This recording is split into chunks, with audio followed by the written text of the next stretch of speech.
သာသနာတော်နှစ်2552ခုနှစ်ကောဇာတက္ကရာ1380ပြည့်နှစ်တကူလဆန်း3ရက်ရန်ကုန်တိုင်းစမ်းချောင်းမြို့နယ်အောင်ချမ်းသာရပ်ကွက်တိရိမင်္ဂလာလမ်းကံမြင့်ကျောင်းတိုက်ဓမ္မယောအတွင်ဆင်ကျင်းပပြုလုပ်အပ်သည့်ညာဥယျာဓမ္မသဘင်ခန္ဓာဝယ်ချင်းမြင့်တိုင်းမြို့နယ်ဇလင်းလမ်းအမှတ်48ဦးမြို့နိုင်တော်အုံမြင့်သာနေဝင်းထွန်းထက်မြက်အောင်မိသားစုတို့၏အမတဒါနဓမ္မဒါနအဖြစ်ဖြင့်ဟောကြားအပ်သောတတ္တဝါတို့၏30ပုံအကြောင်းတရားဒေသနာတော်တတ္တဝါတို့၏30ပုံဒီကနေ့အပိုင်းအားဖြင့်ဝိထိမုတ်ပိုင်းဒီဝိထိမုတ်ပိုင်းကိုပဲအဘိဓမ္မာထသင်္ဃာကျမ်း9နံပါတ်အပိုင်းဝိထိမုတ်ပိုင်းကိုပဲဘုံပိုင်းလို့ရှင်းကခေါ်ခဲ့ကြတယ်30ပုံအကြောင်းနဲ့ပတ်သက်ပြီးတော့သိစရာအချက်လက်များရှိတတ္တဝါတို့ရဲ့30ပုံတတ္တဝါတွေမျိုးစုံရှိတဲ့30ပုံအကြောင်းဘုရားမြတ်စွာဟောကြားတော်မူခဲ့တဲ့ထူးထူးကျမ်းဂန်တွေမှာပါရှိတယ်အဘိဓမ္မာမှာတင်ပါရှိတာမဟုတ်ဘူး30ပုံကမူလပရိယာယတုတ်မှာလည်းပဲဘုံတွေအကြောင်းပါတာပဲတခြားသုတ်တန်တွေမှာလည်းပဲပါတယ်အဘိဓမ္မာ9ကျမ်းမှာပါဝင်ဖြစ်တဲ့ဝိဘင်္ဂလို့ခေါ်တဲ့ဝိဘင်ကျမ်းမှာလည်းပဲဒီဘုံနဲ့တက်တန်းတွေအကြောင်းရှင်းလင်းဖော်ပြထားတာရှိတယ်သို့တော်လည်းမြန်မာနိုင်ငံမှာတောင်မှအချို့ပုဂ္ဂိုလ်တွေက30ပုံဆိုတာကိုညှင်းပယ်ခြင်းရတယ်ပေါ့သူတို့ညှင်းပယ်ခြင်းရဲ့အကြောင်းက30ပုံမရှိဘူးဆိုပြီးတော့ညှင်းပယ်ကြတယ်ဘာလို့ညှင်းပယ်တာလဲဆိုမမြင်ရလို့အကြောင်းပြတာမြင်ရတာလူတွေနဲ့တရိစ္ဆာန်ပဲမြင်ရတယ်ကျန်တာတွေကမမြင်ရလို့မရှိစရမ်းဆိုရင်မမြင်ရတာတွေအများကြီးပဲဟုတ်ကဲ့လားမမြင်ရဘဲနဲ့ရှိနေတဲ့ဟာအတန်ဆိုတာမြင်ရရဲ့လားမြင်ရပါဘူးအနတ်ကရောမြင်ရရဲ့လားမြင်ရပါဘူးအရသာရောမြင်ရပါဘူးမြင်ရဘူးမမြင်ရပေမဲ့လို့အရှိသေးထည့်ရတာတွေအများကြီးပဲလောကကြီးမှာအဲ့ဒါကိုမြန်မာနိုင်ငံမှာပဲအရင်တော့ကဘုန်းကြီးတို့ငယ်ငယ်တော့တွေ့တယ်30ပုံဝါဒဗုဒ္ဓလက်မခံဆိုပြီးတော့အမှန်ကတော့ဘုရားလက်မခံတာမဟုတ်ပါဘူးသူလက်မခံတာတကယ်တော့ရေးနေတာ30ပုံဝါဒငါလက်မခံဆိုရင်တော့ကောင်းတာပေါ့နော်ဘုရားနာမည်ကိုအလွဲသုံးစားလုပ်တယ်လို့ဒီလိုပြောရမှာပါအေးတော်များများတခြားနိုင်ငံတွေမှာလည်းပဲဗုဒ္ဓဇင်းဆိုပြီးတော့ဘုရားဝါဒဆိုပြီးခေါင်းစဉ်တက်ပြီးဟောတော့ရေးလိုက်တဲ့အခါကျတော့သူတို့အယူဆတွေကြီးပဲရေးနေကြတယ်အဲ့ဒါမျိုးတွေတော်များများတွေ့တယ်တတိထားစရာကောင်းတာပေါ့ရိုးသားဖြောင့်မတ်ဖို့လိုအပ်တယ်ကိုမကြိုက်တာနဲ့မရှိဘူးလို့ပြောလို့မရဘူးလေကိုမမြင်ရလို့ပြောစရမ်းဆိုလို့ရှိရင်လည်း2500နှစ်ပေါင်း2500ကျော်ကပွင့်ခဲ့တဲ့ဘုရားလည်းကိုမမြင်ရတာမှမဟုတ်ဖဲဟုတ်မမြင်ရလို့လက်မခံဘူးဆိုရင်လက်မခံရမှာအကြောင်းကြီးအများကြီးပဲကိုယ်ပိုက်ထဲနေတော့မှကိုယ်အဖေလည်းကိုမြင်ခဲ့တာမှမဟုတ်ဖဲနဲ့အပြင်မဲ့ရောက်မှဘေးကလူတွေကပြောလို့အဖေလို့ပြောလို့အဖေလက်ခံနေကြရတာဟုတ်တယ်မလားအေး30ပုံဝါဒဗုဒ္ဓလက်မခံဆိုပြီးရင်တော့စာအုပ်တို့မြန်မာပြည်မှာထွက်ဖူးတယ်တကယ်ကတော့သူလက်မခံတာပါစာပေကျမ်းကမှလိုက်ပြီးတော့ကြည့်မယ်ဆိုရင်ထေရဝါဒပိဋကသံဃာနာ6တန်ကအတိမတ်ပြုပြီးတော့လက်ခံထားတဲ့ကျမ်းဂန်တွေထဲမှာ30ပုံဆိုတာအတိအလင်းပါရှိပြီးသားဖြစ်တယ်ထူထူပုံတွေရဲ့အကြောင်းကိုရေးသားထားတာအကြောင်းအားလျော်စွာပေါ့နော်အေးတချို့ကလည်းပဲဘုံတွေအကြောင်းရတာလူတွေကိုဘုံကန်းနဲ့မြောက်တယ်လို့ဒီလိုထင်ကြသေးတယ်ဘုံဆိုတာသူ့ဟာသူရှိတာမြောက်เสียအကြောင်းလည်းမဟုတ်ပါဘူးနော်ဘုံဆိုတာတတ္တဝါတို့ရဲ့ဖြစ်ရဌာနကိုပြောတာလေလူတိုင်းဟာဒီဘူမိဆိုတဲ့ပါဠိစကားလုံးကနေပြီးတော့လာတော့ လူသတ္တဝါတွေရဲ့ဖြစ်ရနေရာကိုလူဘုံလို့ဒီလိုခေါ်တာလူသတ္တဝါတွေနဲ့မတူညီတဲ့အခြားသတ္တဝါတွေမြောင်များစွာရှိတယ်ဆိုတာဒါမမြင်ရပေမဲ့လို့ရှိနိုင်တယ်ဆိုတာအများကြီးပဲလက်ခံတာအဲ့တော့တတ္တဝါတွေရှိတယ်ဆိုတာစိတ်ကူးရင်ပြီးတော့ပြောတာတော့မဟုတ်ဘူးထိုတတ္တဝါတွေဟာဘာကံကြောင့်အဲ့ဒီဘုံရောက်တယ်ထိုဘုံရဲ့ပရိသေရိစိတ်ကဘာတွေလဲထိုဘုံမှာဘာတွေဖြစ်တယ်လဲဆိုတာတိတိလင်းလင်းဟောထားတာဆိုပါစို့စိတ်ကူးပြီးတော့ဘယ်ဘုံရှိတယ်လို့ပြောတာလည်းမဟုတ်ပဲ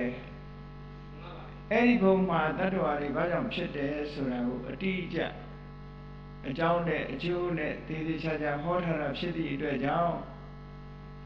တမ္မာမှန်တန်ရမ်းပြီးတော့ပြောတာမျိုးမဟုတ်ဘူးမြတ်စွာဘုရားသခင်ကိုရောမြတ်ကဟောတယ်ယတိဝတမ္မညတံတမ္မဝိဒိတံငါကိုယ်တိုင်သိတာတဲ့ငါကိုယ်တိုင်သိပြီးတာကိုဟောတာသူများစီကကြားပြီးဟောတာမဟုတ်ဘူးတဲ့ဟော30ဘုံနဲ့ပတ်သက်လာလို့ရှိရင်ဘုံနေနဲ့ပတ်သက်ပြီးမြတ်စွာဘုရားငါကိုယ်တိုင်သိလို့ငါကိုယ်တိုင်မြင်လို့ဟောတာလို့ဆိုဒါဖြင့်ဘုရားကဘာဖြစ်လို့သိတာတော့ဘာနဲ့သိတာတော့လို့မေးလိုက်လို့ရှိရင်မြတ်စွာဘုရားမှာဒိဗ္ဗစက္ခုဆိုတဲ့အမတန်အစွမ်းထက်တဲ့မနေ့တုန်းကပြောထားတဲ့စိတ်ကိုအာယုန်နဲ့လေ့ကျင့်လိုက်သည့်အတွက်ကြောင့်ထူးခြားတဲ့အမြင်တစ်မျိုးကိုရရှိထားတယ်။တမာတိစွမ်းအားနဲ့ကြည့်အဲ့ဒီဒိဗ္ဗစက္ခုဆိုတဲ့အဘိညာဉ်ဉာဏ်ရလိုက်တာနဲ့တပြိုင်နက်ထိုဒိဗ္ဗစက္ခုဉာဏ်ရဲ့အပွားဖြစ်တဲ့ယထာကမ္မုပကဉာဏ်ဘယ်ကံလုပ်ရင်ဘယ်အလုပ်လုပ်လို့ရှိရင်ဘယ်ကိုဖြစ်မယ်ဆိုတာကိုမြတ်စွာဘုရားသခင်ကိုယ်တော်မြတ်ကကြည့်လို့မြင်နေတယ်ပေါ့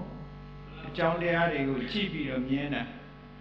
ဒီကနေ့ခေတ်လည်းပဲကြည့်လိုက်ရင်လူတိုင်းဟာတူညီတဲ့အနေအထားမရှိဘူးအလုတ်ကိုင်းတွေကကွဲပြားခြားနားကြတယ်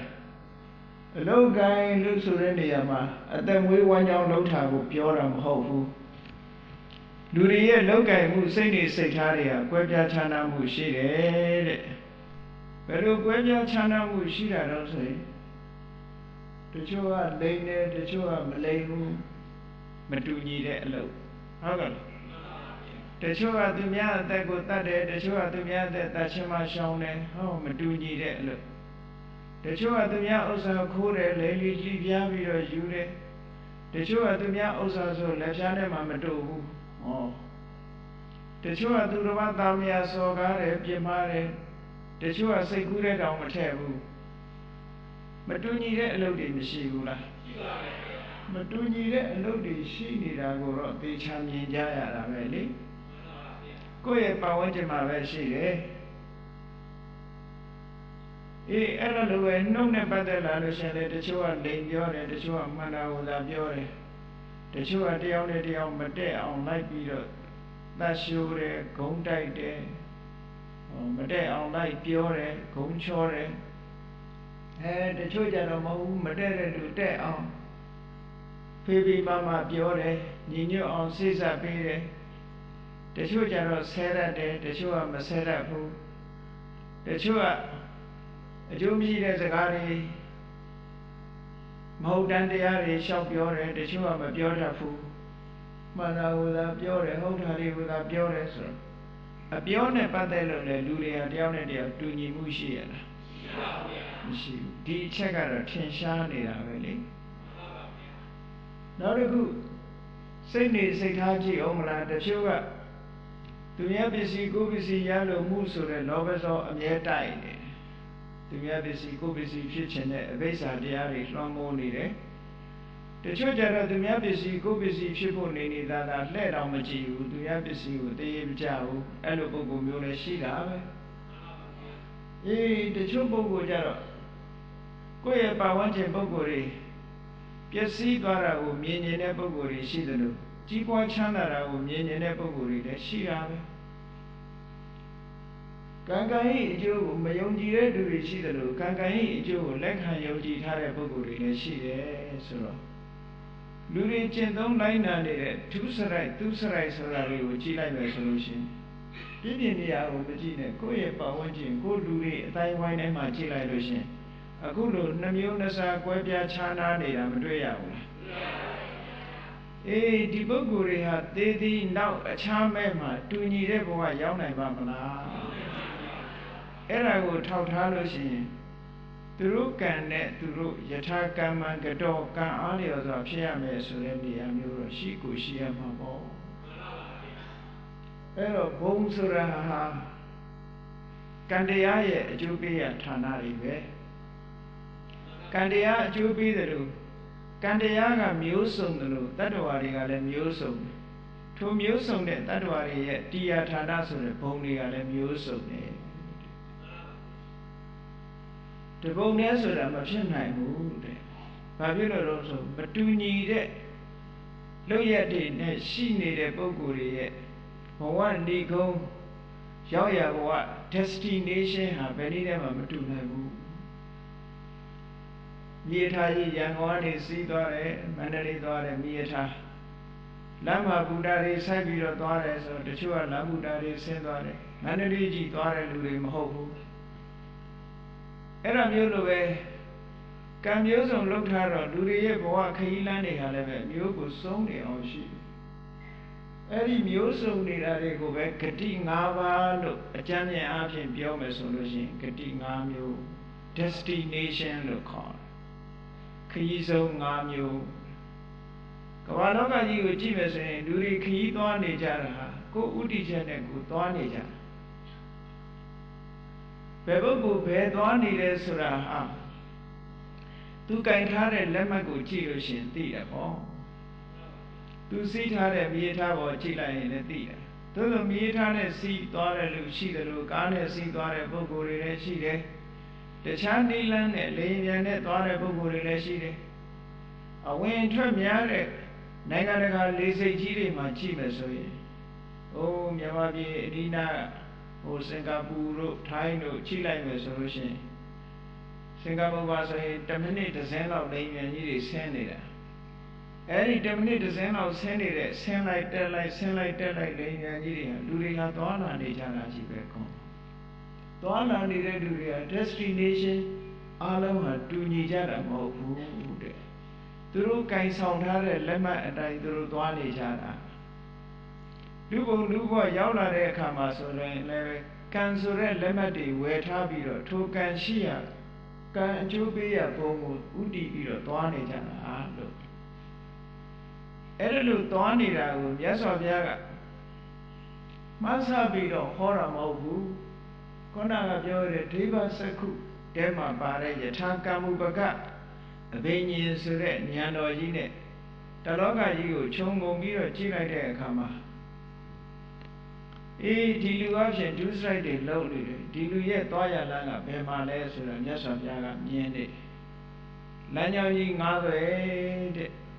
နေရာဌာနတစ်ခုမှာလမ်းကြောင်းကြီး90ရှိတယ်အဲ့ဒီလမ်းကြောင်းကြီး90ထဲမှာတခုသောလမ်းဆုံးမှာမိကြီးထွင်းကြီးရှိတယ်မြတ်စွာဘုရားမြင်တယ်ဒီလူတယောက်ကတော့မိကြီးထွင်းထဲသွားတဲ့လမ်းပေါ်ရှောက်နေပြီလမ်းဆုံးရင်တော့သူမိကြီးတွင်ကြီးတဲ့ကြပြီးတော့ဒုက္ခရောက်မှာပဲလို့ကြည့်တယ်ကြည့်တဲ့အတိုင်းပဲဒီလူကရှောက်ပြီးတော့သွားနေတာလမ်းလဲဆုံးရောမိကြီးတွင်ကြီးတဲ့ကြပြီးတော့ဒုက္ခရောက်တယ်အဲ့ဒါဘယ်လိုပုဂ္ဂိုလ်မျိုးလုံးဆိုတော့ငရဲဘုံရောက်သွားတဲ့ပုဂ္ဂိုလ်မကောင်းမှုဒုစရိုက်တွေလုံနေတဲ့ပုဂ္ဂိုလ်တရားကိုမြတ်စွာဘုရားကမြင်တယ်ဒီလူဟာမိကြီးတွင်ကြီးရှိရာကိုဥတည်သွားလာနေပြီလို့ဒီလိုမြင်တာ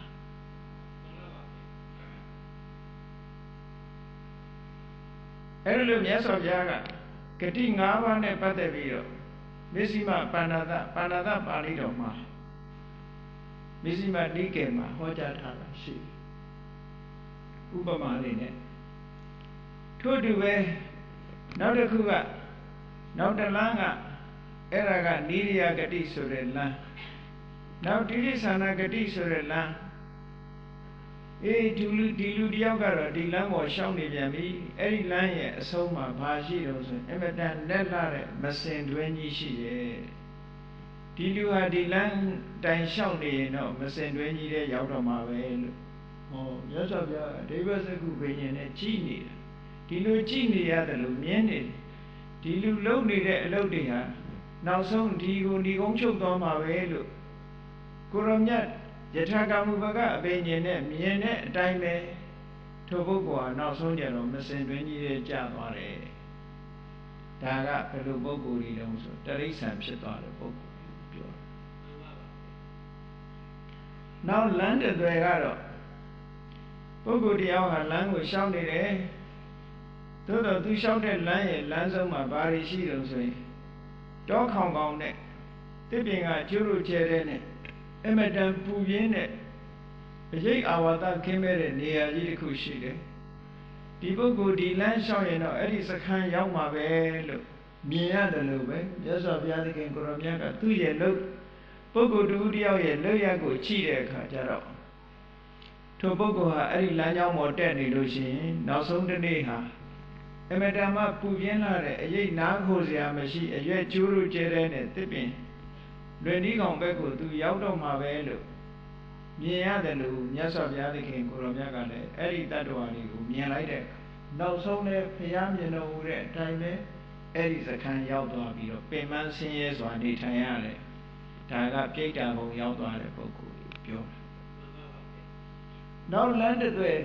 ဆိုပါစို့လူတယောက်ကလမ်းအမြင့်တောင်ထိပ်ကနေကြည့်နေတယ်လူတယောက်ကလမ်းလျှောက်သွားတယ်အဲ့ဒီလမ်းဆုံးမှာအမတန်မှအရေးအာဝါဒကောင်းတဲ့တစ်ပင်ကြီးတွေရှိတယ်ရေကန်ကြီးတွေရှိတယ်အဲ့ဒီအရေးအာဝါဒကောင်းတဲ့တစ်တော်ကြီးဥတီထားတဲ့လမ်းကိုလျှောက်သွားတဲ့လူတယောက်ကိုကြည့်ပြီးတော့အော်ဒီလူဟာဒီလမ်းဆုံးရင်ဖြင့်ဒီစခန်းရောက်မှာပဲလို့မြင်ရတယ်လို့ပဲတဲ့မြတ်စွာဘုရားကလူတယောက်ရဲ့လောက်ရကိုကြည့်ပြီးအေးဒီလူဟာဒီဘုံဒီဌာနရောက်မှာပဲလို့ယထာကမ္မုပကအပိဉ္နဲ့တတ္တအမြင်တော်မူတယ်အဲ့ဒီမြင်တဲ့အတိုင်းပဲထိုပုဂ္ဂိုလ်ဒီထိုစခန်းရောက်သွားပြီးတော့အမတန်မှအေးမြတဲ့အရေးအောင်မှာအေးချမ်းသာယာစွာနေထိုင်ရတယ်အဲ့ဒါလူဘုံရောက်သွားတဲ့ပုဂ္ဂိုလ်လို့ဒီလိုပြောတာနောက်တစ်ခါလမ်းတစ်သွယ်ကတော့ဘယ်ကိုဥတည်နေတော့ဆိုလို့ရှိရင်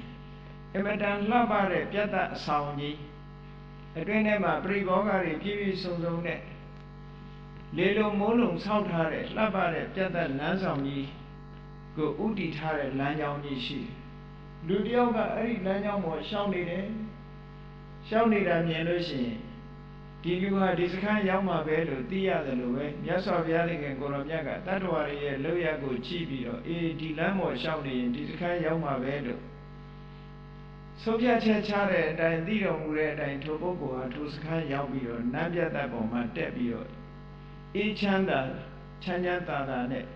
ဘေးရန်အန္တရာယ်ကင်းရှင်းစွာချမ်းသာဒုက္ခခံစားပြီးတော့နေရတယ်တဲ့အဲ့ဒါကဒေဝဂတိလို့ခေါ်တဲ့နတ်ပြည်ရောက်သွားတဲ့ပုဂ္ဂိုလ်ဟောလို့ဥပမာ၅မျိုးနဲ့မြတ်စွာဘုရားဟောတာ30ဘုံကိုအချင်းချုံပြီးတော့ပြောလိုက်တဲ့အခါကျတော့ဂတိ၅မျိုးပဲအဆိုးဆုံးကနိရိယဂတိပြီးရင်တိရစ္ဆာနဂတိနောက်ပြီးတော့ပေဒဂတိနောက်ပြီးတော့မနုဿဂတိအကောင်းဆုံးကဒေဝဂတိဟောဂတိ၅ပါးလို့ခေါ်ဒါကို destination ၅မျိုးအဲ့တော့မြတ်စွာဘုရားကမြင်တာဟာဘာကိုကြည့်တာတော့ဒီပုဂ္ဂိုလ်ဒီရောက်လိမ့်မယ်ဆိုတာကြည့်တာပစ္စုပန်လောက်ရကိုကြည့်တာ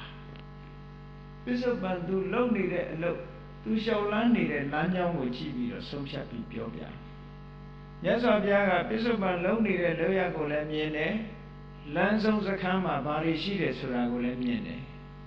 တောင်ထိပ်ကကြည့်နေတဲ့ပုဂ္ဂိုလ်ဒီအားလုံးကိုခြုံငုံပြီးတော့မြင်နေရတယ်လို့မြတ်စွာဘုရားက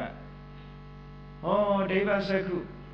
အဘိညာဉ်ထဲမှာပါဝင်တဲ့ယထာကမ္မုပကဉာဏ်တော်ကြီးနဲ့ကြည့်လိုက်တဲ့အခါကျတော့ဒီလှုပ်လို့ရင်ဒီစခန်းရောက်မယ်ဆိုတာကိုမြတ်စွာဘုရားတတ်အပ်ပြောနေတယ်ဒါကြောင့်မို့ဘုရားက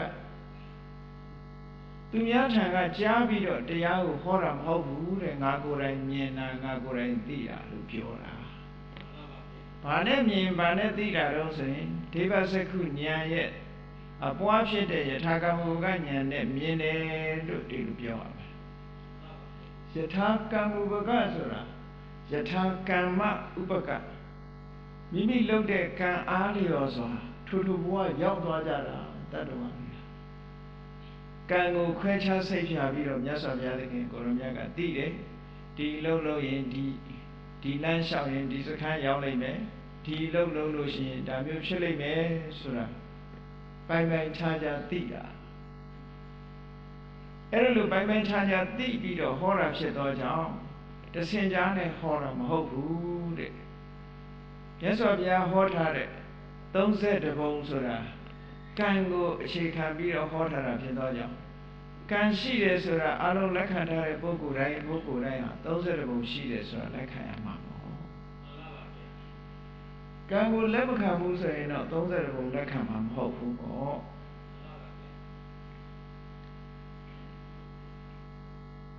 မြတ်စွာဘုရားသခင်ကိုရောမြတ်က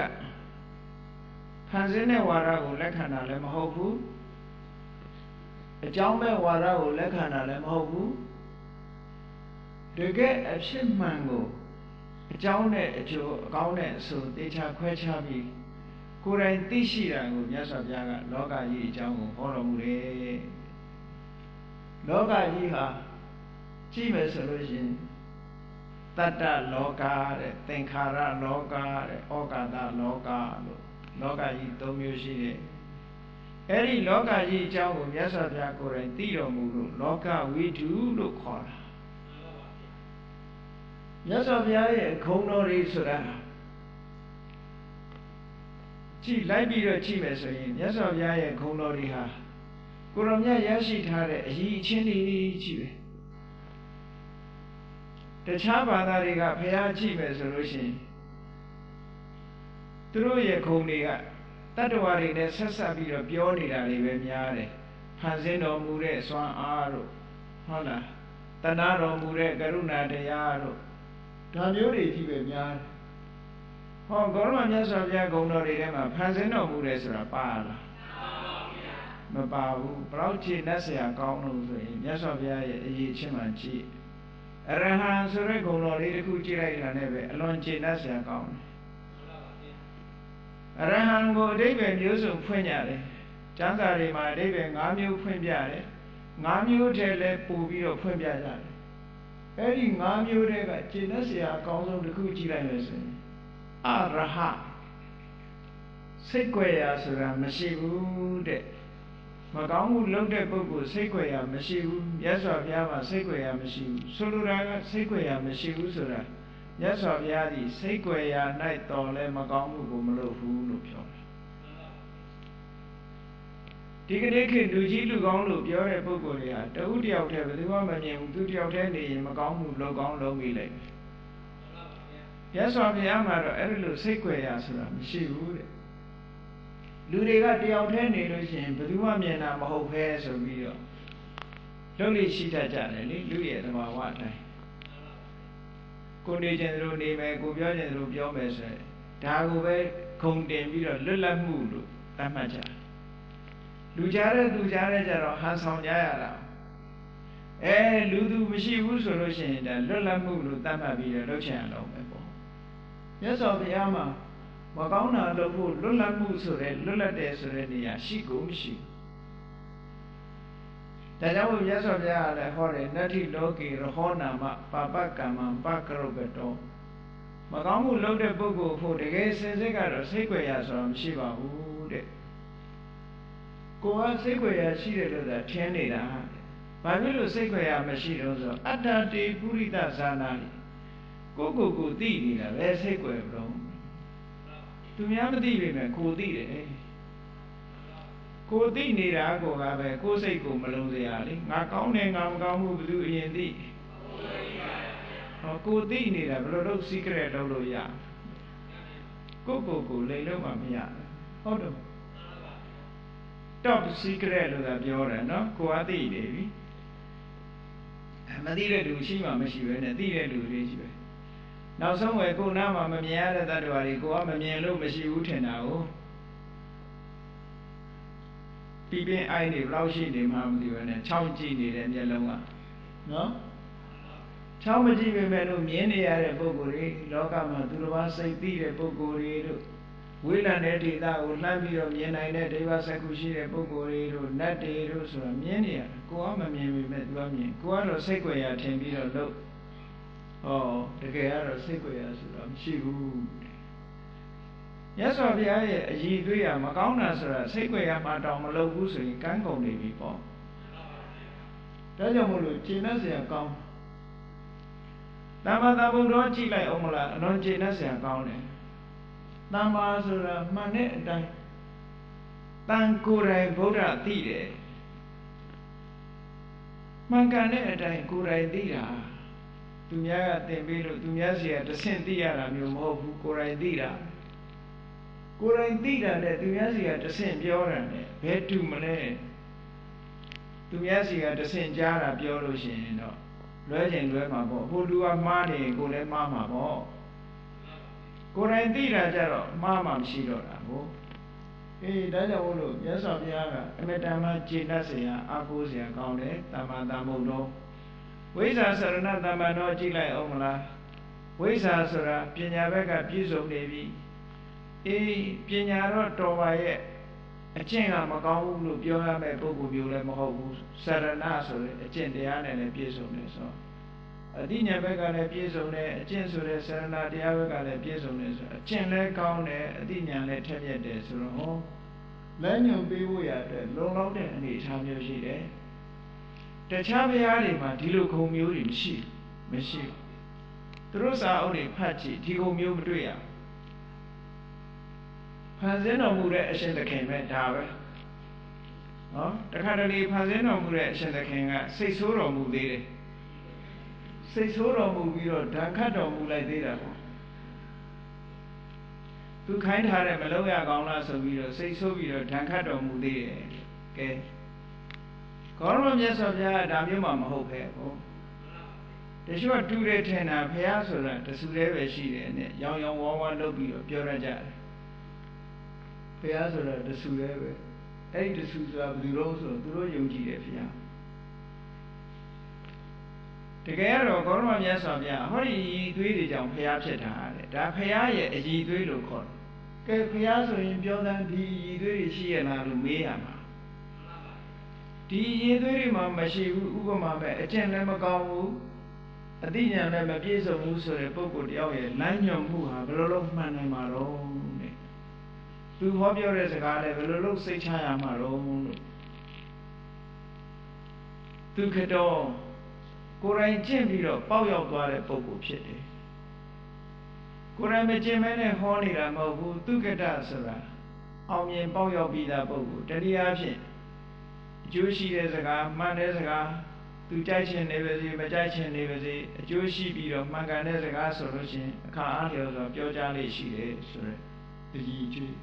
ပြောရေးဆိုတာနဲ့ပတ်သက်ပြီးတော့ချီးမွမ်းတယ်တနည်းအားဖြင့်လည်းသူကတဆိုတာသုံးတရံနိဗ္ဗာန်ခိစ္စတိကိုယ်ကိုယ်တိုင်အောင်မြင်ပေါက်ရောက်ပြီးတဲ့ပုဂ္ဂိုလ်ကိုယ်ကိုယ်တိုင်ရောက်တဲ့နေရာကိုလမ်းညွှန်မှုပြုတယ်ဆိုတာကိုယ်ကိုယ်တိုင်မှမသွားဘဲနဲ့သူများကိုပို့ပေးတယ်ဆိုတာဟုတ်မှာမဟုတ်ပဲနော်ဒီတရားကိုယ်ကိုယ်တိုင်သွားပြီးတော့ကိုယ်ကိုယ်တိုင်ရောက်တဲ့နေရာကိုပို့ပေးတာလမ်းညွှန်ပေးတာဒါကြောင့်မို့သူကတအောင်မြင်ပေါက်ရောက်ပြီးတဲ့ပုဂ္ဂိုလ်လို့ဒီလိုအိဗယ်တစ်မျိုးနဲ့ဖွင့်ဆိုတာရှိတယ်နော်နောက်တစ်ခုကလောကဝိတုတဲ့ခြေနှက်เสียကောင်းတာခေါင်းကပြောတဲ့တတ္တလောကသင်္ခါရလောကဩဃတလောကလောကကြီးရဲ့အကြောင်းကိုကုံစင်အောင်သိထားတယ်ကုံစင်အောင်သိထားတဲ့ပုဂ္ဂိုလ်ဖြစ်သည့်အတွက်ကြောင့်လောကအကြောင်းဆိုတဲ့ထက်မှာလူတွေအကြောင်းကောင်းကောင်းသိတတ္တဝါတွေအကြောင်းကောင်းကောင်းသိတတ္တလောကဆိုတတ္တဝါတွေအကြောင်းကောင်းကောင်းသိဘယ်စိတ်တွေမွေးရင်ဘယ်လိုအကျိုးတွေပေးမယ်ဘယ်ဘုံရောက်မယ်ထိုတတ္တဝါတွေရောက်မဲ့ဘုံတွေရဲ့အခြေအနေတွေကိုလည်းအကုန်သိနိုင်တယ်ဩဃတလောကသင်္ခါရလောကသင်္ခါရလောကဆိုတာအကြောင်းတရားတွေကစုပြီးတော့ဖန်တီးထားတဲ့သင်္ခါရလောကကြီးရဲ့မမြဲတဲ့သဘောတွေကိုလည်းပြည့်ပြည့်စုံစုံသိတယ်ဆိုဟောမြတ်စွာဘုရားမကြံမကျွင်းအောင်အကုန်လုံးသိတယ်ကျင့်တတ်တော့เสียကောင်းတာသိเสียတွေရှိသမျှကိုဉာဏ်တော်ကြီးကအကုန်သိတယ်အဲ့ဒါကိုစာပေမှာဘယ်လိုပြောတော့ဆိုယာဝတ္တကံညေယံတာဝတ္တကံညာဏံတဲ့သိเสียရှိသလောက်ဉာဏ်ကြီးကလည်းကျဲတယ်သိเสียတွေအတိုင်းတာကသိเสียအတိုင်းတာတိုင်းဉာဏ်ရဲ့အတိုင်းတာတူညီတယ်လို့ပြောတာနော် ဆိုပါစို့သိเสียတွေကတမိုင်ပတ်လည်းရှိတယ်ဆိုရင်ဉာဏ်ကြီးကလည်းတမိုင်ပတ်လည်းရှိတယ်ပေါ့ဒါပြောတာဉာဏ်နဲ့သိเสียနဲ့မကျွမ်းမချင်သိเสียတွေကတမိုင်ပတ်လည်းရှိတယ်နော်ဉာဏ်လေးကတော့တထွာပတ်လည်းလေးလောက်ဆိုဘယ်ရမလို့ပေါ့ဘယ်ကုန်မလဲအများကြီးကျန်နေမယ်ဩမြတ်စွာဘုရားကျတော့အဲ့လိုမဟုတ်ဘူးယာဝတကံညေယံနဲ့သိเสียတွေရှိသလောက်တာဝတကံဉာဏ်တော်ကြီးကလည်းအကုန်လိုက်သိတယ်ဆိုတော့ဘာမှမကြံဘူးလို့ပြောတယ်ဘာမှမကြံဘူးအဲ့လိုမကြံအောင်သိတာလောကဝိတုမြန်မာပြည်မှာတစ်ချိန်တုန်းကမြတ်စွာဘုရားနဲ့ပတ်သက်ပြီးတော့စောရကတက်တယ်ဘုရားရဲ့ဉာဏ်နဲ့ပတ်သက်ပြီးသဗ္ဗညုတဉာဏ်ဆိုတာရှိသလားဆိုပြီးဒီလိုပုဂ္ဂိုလ်မျိုးတွေကလည်းထွက်လာသေးတယ်နော်သဗ္ဗညုတဉာဏ်ဆိုတာမြတ်စွာဘုရားရဲ့သဗ္ဗညုတဉာဏ်ဟာရှိသလားတချို့လည်းရောရောင်ပြီးတော့ရှောက်ပြီးတော့စာရီထဲမှာရေးကြတာရှိတယ်ဗုဒ္ဓနဲ့ဗုဒ္ဓဝါဒဆိုနာမည်တက်ပြီးတော့အဲ့ဒီထဲမှာကိုယ်ဝါဒတွေရေးတာတွေရှိသေးတယ်အမေတ္တမတတိထားစရာကောင်းတယ်ပေါ့အဲ့ဒီထဲမှာဘယ်လိုရေးထားတယ်ဆိုရင်မြတ်စွာဘုရားကသူ့ကိုသဗ္ဗညုတဉာဏ်ရှိတယ်လို့ဝန်မခံဘူးတဲ့ဆိုပြီးတော့သူက recall လုပ်တယ်ညွှန်းတဲ့တုတ်တွေကဘာတုတ်တွေတော့ဆိုအဲ့ဒီညွှန်းတဲ့တုတ်တွေထဲမှာဘယ်လိုအဓိပ္ပာယ်ရှိတော့တေချာစာကိုဖတ်ပုံမရဘူးအဲ့ဒီထဲမှာတတတံသမိတံညာဏထတနာဇာဂရတောပိသုဒ္ဓတောပိစရတောပိဒိဋ္ဌတောပိအဲ့ဒီစကလုံးလေးတွေပါတယ်တခြားဗုဒ္ဓနဲ့ခစ်ပြိုင်အယူဝါဒရှိတဲ့မဂ္ဂလိခောတာလစတဲ့ပုဂ္ဂိုလ်တွေကသူတို့မှလည်းသဗ္ဗညုတဉာဏ်ရှိတယ်လို့ဝန်ခံကြတယ်သူတို့ဝန်ခံတဲ့သဗ္ဗညုတဉာဏ်ကဘယ်လိုအမျိုးအစားတုံးလို့ဆိုလို့ရှိရင်အိမ်နေတုံးဖြစ်စေတဲ့ရနေတုံးဖြစ်စေသွားနေတုံးဖြစ်စေဘယ်ချိန်မှမဆိုသူဉာဏ်ကြီးကရှိနေတယ်လို့ဝန်ခံတာဒါအဓိပ္ပာယ်မှမရှိပဲအိပ်ပျော်နေတာဘယ်လိုလုပ်ဉာဏ်ရှိမလို့အဲ့ဒီစကားလုံးပါတာကိုသတိမထားဘူး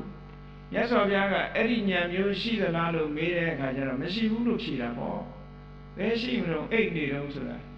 နော် omnipresent ဆိုတာထာဝရအမြဲတမ်းရှိနေတယ်ဆိုတော့ဘယ်ဟုတ်မလဲဒါလည်းယုတ်တိလည်းမရှိဘူးထာဝရအမြဲရှိနေတယ်ဆိုအဲ့ဒီလိုဉာဏ်မျိုးတော့မြတ်စွာဘုရားမှာမရှိဘူးကျိတ်ဆက်တော်မူနေတဲ့အချိန်ဘယ်ဉာဏ်ရှိမလဲကျိတ်ဆက်နေရင်တော့ဘဝင်စိတ်ပဲဖြစ်မှာပေါ့အိပ်ပျော်နေတာကိုအဲ့တော့အချိန်မရွေးဉာဏ်ကြီးဟာမြည်ကြီးထွန်းထားရင်လင်းနေတယ်လို့အချိန်မရွေးလင်းနေတယ်လို့ဒီလိုဝန်ခံတာဟာတော့ရည်စရာကြီးပေါ့မြတ်စွာဘုရားကိုယ်တိုင်ကလည်းဝေဖန်ထားတယ်တချို့ဘုရားတွေကတဲ့သူတို့မှဒီလိုအိတ်နေတုံးရောနိုးနေတုံးရောသွားနေတုံးရောထိုင်းနေတုံးရောအမြဲတမ်းဉာဏ်တော်ကြီးကလင်းနေတယ်လို့ပြောတယ်တဲ့ဒါပေမဲ့လို့လမ်းမလို့လမ်းမသိလို့လမ်းမေးရတာရှိတယ်တဲ့နာမည်မသိလို့မေးရတာရှိတယ်တဲ့မဟုတ်တဲ့လမ်းရောက်သွားလို့ဒုက္ခရောက်သွားတာတွေရှိတယ်တဲ့ကဲဘယ်လိုလုပ်အမြဲတမ်းဉာဏ်ကြီးရှိနေရင်လမ်းမပါမလားမှားနိုင်ဘူးလမ်းမေးစရာရောလိုသေးလားမလိုဘူးမြတ်စွာဘုရားမှာရှိတဲ့သဗ္ဗညုတဉာဏ်မျိုးဆိုတာဘယ်လိုဟာတော့ဆိုရင်သိချင်လို့ချိလိုက်လို့ရှိရင်အချင်းချင်မရှိအောင်သိတယ်ဉာဏ်သိချင်ပြီးဉာဏ်ကိုအသုံးချပြီးဉာဏ်ဆိုတာဓာတ်လိုပဲလေအိမ်နဲ့ထည့်ထားလို့ရှိရင်ဘယ်ခုံးလို့ရအောင်ထုတ်ပြီးအသုံးပြုပြီးဆိုလို့ရှိရင်မြင်နိုင်စွမ်းရှိတယ်လို့ဒါပြောတာဘုရားရဲ့သဗ္ဗညုတဉာဏ်စွမ်းအားပါဒီအကြောင်းအရာတစ်ခုကိုသိချင်လို့ကြည့်လိုက်ပြီဆိုရင်ဘာမှမကြံရအောင်အပိတ်ပင်တားဆီးမရှိအောင်မရှိတာအဲ့ဒါအနာဝရဏလို့ခေါ်တယ်ပိတ်ပင်တားဆီးမရှိတဲ့ဉာဏ်သစ္စုပ္ပန်မှာပဲဖြစ်စေအတိတ်မှာပဲဖြစ်စေအနာဂတ်မှာပဲဖြစ်စေဘလောက်ဝေးကွာဘလောက်နဲ့ဘလောက်ခက်ခဲသိချင်လို့ဥလဲလိုက်ပြီဆိုရင်အကုန်မြင်ရတယ်လို့ပြောတာအကုန်သိရတယ်လို့ပြောတာမသိချင်ဘူးဆိုလို့ရှိရင်တော့ဒီဉာဏ်ကပဲအလုံးလုံးမယ်ဒါသဘာဝမဟုတ်ဘူးမသိချင်ပဲနဲ့သူ့ဟာသူ့လိုလာသိနေဘယ်လိုအိတ်တို့ရမလဲနော်အဲ့တော့ omnipresent ဆိုတာမဖြစ်နိုင်ဘူးပေါ့အဲ့တော့မြတ်စွာဘုရားရဲ့သဗ္ဗညုတဉာဏ်ကခုနကလိုအိတ်နေတုံး အမြဲတမ်းရှိနေတဲ့တမ္ပညုတဉာဏ်မျိုးတော့ဘုရားလက်မခံဘူးအဲ့ဒီလက်မခံတာကိုပဲရောပြီးဘုရားမှာတမ္ပညုတဉာဏ်မြတ်စွာဘုရားလက်မခံမှုကိုရောရောင်ရေးတာမျိုးတွေရှိတယ်ဗမာပြည်မှာစာအုပ်တွေပြီးတော့အဲ့ဒီလိုစာအုပ်ထဲမှာပဲနိုင်ငံသားကရေးတာတွေကိုဟုတ်ထင်ပြီးတော့အင်္ဂလိပ်လိုရေးလိုက်လို့ရှိရင်တချို့မြန်မာပြည်ကအင်္ဂလိပ်စာတတ်ပုဂ္ဂိုလ်တွေကလည်းအင်္ဂလိပ်လိုရေးလိုက်လို့ရှိရင်အဟုတ်ထင်တယ်အဲ့ဒါလည်းပဲတတိထားစရာလေးတစ်ခုပါ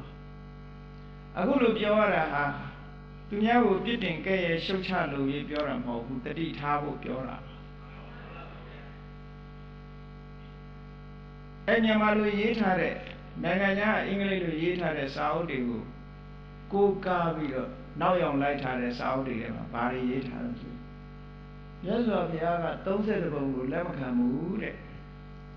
ဗြဟ္မပြည်ရှိတယ်ဆိုတာမြတ်စွာဘုရားလက်မခံဘူးတဲ့ဟောတာသူဆွဲထားပြီးတော့ဘာကိုအကိုးကားပြတော့လို့ဆိုတဲ့အခါကျတော့တေဝိဇ္ဇတုတ်မှာတဲ့မြတ်စွာဘုရားကဝါတိဋ္ဌဆိုတဲ့ပုံသားကိုမေးတယ်မင်းတို့ဆရာတွေရောဗြဟ္မာကိုမြင်ဘူးလားလို့မေးတော့မမြင်ဘူးဒါဖြင့်မင်းတို့ဆရာကြီးတွေရောမြင်ဘူးလားဆိုမမြင်ဘူးဒါဖြင့်မင်းတို့ဝေရချမ်းပြုရှေးဟောင်းယသိကြီးတွေကရောဗြဟ္မာကိုမြင်ခဲ့ဘူးလားဆိုမမြင်ဘူးဒါဖြင့်မင်းတို့မမြင်ဘူးပဲနဲ့ပြောနေကြတာရမ်းပြီးတော့ရှေ့ကလူကလည်းမမြင်နောက်ကလူကလည်းမမြင်ဘူးဆိုတော့မျက်မမြင်သူကန်းတွေရဲ့အစဉ်အတန်းကြီးလို့ဖြစ်နေတာပေါ့လို့မြတ်စွာဘုရားပြောအဲ့ဒီစကားလေးကိုထောက်ပြီးတော့သူကကြည့်တယ်မြတ်စွာဘုရားကဗြဟ္မာမရှိဘူးလို့ပြောတယ်ဟောအဲ့ဒီစာပိုက်လေးရဲ့နောက်ကိုဆက်ဖတ်လိုက်လို့ရှိရင်ဘုရားကဘယ်လိုပြောတာလဲဆိုတော့အဲ့ဒါကြတော့မြုပ်ထားလိုက်တယ်မြတ်စွာဘုရားကဘယ်လိုဆက်ပြောတော့ဆိုဝါတိဋ္ဌငါကဗြဟ္မာကိုလည်းမြင်ဘူးတဲ့ဗြဟ္မပြည်ရောက်ကြောင်းတရားကိုလည်းသိတယ်ဆိုအဲ့ဒါကြတော့ထက်မရေးတော့ဒါကြောင့်မို့လို့ဘုရားရှင်ကိုလေ့လာမယ်ဆိုလို့ရှိရင်မူရင်းချမ်းကိုဖတ်ပါမြတ်စွာဘုရားတရားတော်ကိုလေ့လာမယ်ဆိုရင်မူရင်းချမ်းကိုဖတ်ပြီးအောင်ဖတ်ကိုးထားတာလေးနဲ့မကျေနပ်နဲ့ဘုရားရဲ့ယူဝါဒကိုမိမိရဲ့အယူအဆတွေနဲ့ pollution လုပ်တယ်ပေါ့ pollution လုပ်တယ် polluted ဆိုတာနော်ညစ်နွမ်းစေလေကိုညစ်နွမ်းစေတာ air pollution ရေကိုညစ်နွမ်းစေလို့ရှိရင် water pollution နော်အတန်လေးဆူညံနေလို့ရှိရင် noise pollution အလင်းရောင်လေးသိပ်များနေလို့ရှိရင်ဒါ light pollution ပဲမှားယွင်းတဲ့အယူဆတွေထပ်ပြီးတော့ပြောလို့ရှိရင် view pollution ပေါ့အဲ့ဒါကြောင့်မလို့အမတန်တတိထားစရာကောင်းတယ်မြတ်စွာဘုရားသခင်ကိုရောမြတ်ဟောထားတဲ့မူရင်းချမ်းဆိုလိုတာကတပိုင်းတစတော့လက်ခံတယ်တပိုင်းတစလက်ခံမှုဆိုတော့ဘာနဲ့တူလို့ဆိုရင်ငါကြိုက်ရင်အမှားငါမကြိုက်တာအမှားဆိုဒီပုံစံမျိုးရောက်နေတယ်နော်မကိုးဘူးဆိုရင်တစ်တုပ်လုံးမကိုးနဲ့လေမကိုးဘူးဆိုတစ်တုပ်လုံးမကိုးနဲ့ကိုးပြီဆိုလို့ရှိရင်ချမ်းမထားနဲ့အကုန်ကိုးရမယ်ရှေ့စကားနောက်စကားအကုန်လုံးပြည့်ပြည့်စုံစုံထည့်ရမယ်ကိုလိုချင်တဲ့အပိုက်ကလေးကိုဖြတ်ယူပြီးတော့ကိုလိုချင်တဲ့ဏိဂုံ conclusion ဆွဲတာကတော့အမေဓမ္မဆိုပါတယ်တဲ့ဒါမျိုးတွေရှိတယ်ဆိုတော့ဘုန်းကြီးတို့ငယ်ရွယ်စဉ်ကတည်းကအဲ့ဒီစာအုပ်ကိုဖတ်ဖူးတယ်အဲ့ဒီဖတ်ပြီးတော့စိတ်ဝင်စားလို့ဖတ်ထားပြီးတော့အဲ့ဒီစာအုပ်ရဲ့ရှေ့ပိုင်းစာရွက်အလွတ်မှာရေးထားတယ်ဤစာအုပ်သည်ဗုဒ္ဓနှင့်ဗုဒ္ဓဝါဒဟုနာမည်တက်ထားတော်လေသူ့ဝါဒတွေကိုသာတင်ပြထားသည်ဖြစ်ဖြစ်ဖတ်တဲ့လူတိုင်းသတိထား၍ဖတ်ကြပါလို့တကယ်တော့ဘုရားဝါဒအစစ်မှာဟုတ်မှာမဟုတ်ပဲနော်သူကိုးတဲ့တုတ်တွေကြည့်ဟုတ်မှာမဟုတ်တချို့ကကြတော့ဘာလို့ဆိုရင် interpretation problem ဘာသာပြန်မှုတွေမမှန်ဘူးတုတ်တန်တစ်ခုဆိုလို့ရှိရင်စမ်းပြီးလို့ပြောရမယ်ဆိုရင်အဋ္ဌိအတ္တနတ္ထိအတ္တဆိုတဲ့မေးခွန်းနဲ့ပတ်သက်ပြီးတော့ဘာသာပြန်ထားတာတလွဲဘာသာပြန်ပြီးတော့မြတ်စွာဘုရားဟာမြတ်စွာဘုရားကတဲ့အတ္တကိုရှိတယ်လို့လည်းမပြောခဲ့ဘူးတဲ့မရှိဘူးလို့လည်းမပြောဘူးရောင်လဲလဲလောက်ထားတဲ့ဆိုတဲ့ပုံစံမျိုးရေးထားနော်တကယ်ကတော့ရောင်လဲလဲကသူလုံနေတာအဲ့ဒါကိုဘုရားကိုရောင်လဲလဲလောက်တယ်လို့ထင်အောင်လောက်တာဘာသာပြန်တာမှားနေတယ် အတ္တိအတ္တဆိုတဲ့အဓိပ္ပာယ်အတ္တိနတ္ထိဆိုတာတာမန်အရှိကိုပြောတာမဟုတ်ဘူးအတ္တိဆိုတဲ့အရှိကြီးထာဝရအရှိကိုပြောတာဒီနေရာမှာအတ္တဆိုတဲ့ယူဆချက်အတ္တဆိုတဲ့သဘာဝတကယ်ရှိထာဝရရှိနေတာလားလို့ဆိုတာဒါတတ္တဝါဒအမေခွန်းပဲဆိုတာအတ္တဒီအမြဲထာဝရရှိနေသလားအတ္တကိုကင်ပြီးတော့မေးတဲ့မေခွန်းအတ္တဒီထာဝရရှိနေသလားလို့ဒီလိုပြန်ရမှာအဲ့လိုမပြန်မဲနဲ့အတ္တရှိသလားလို့ဆိုရင်မေခွန်းပြန်လိုက်တာဆိုတော့ interpretation ကမှန်မှမမှန်ဘာသာပြန်တာမှားပါအတ္တိအတ္တရဲ့အဓိပ္ပာယ်ကအတ္တသည်ထာဝရရှိနေတာလားလို့မေးတာ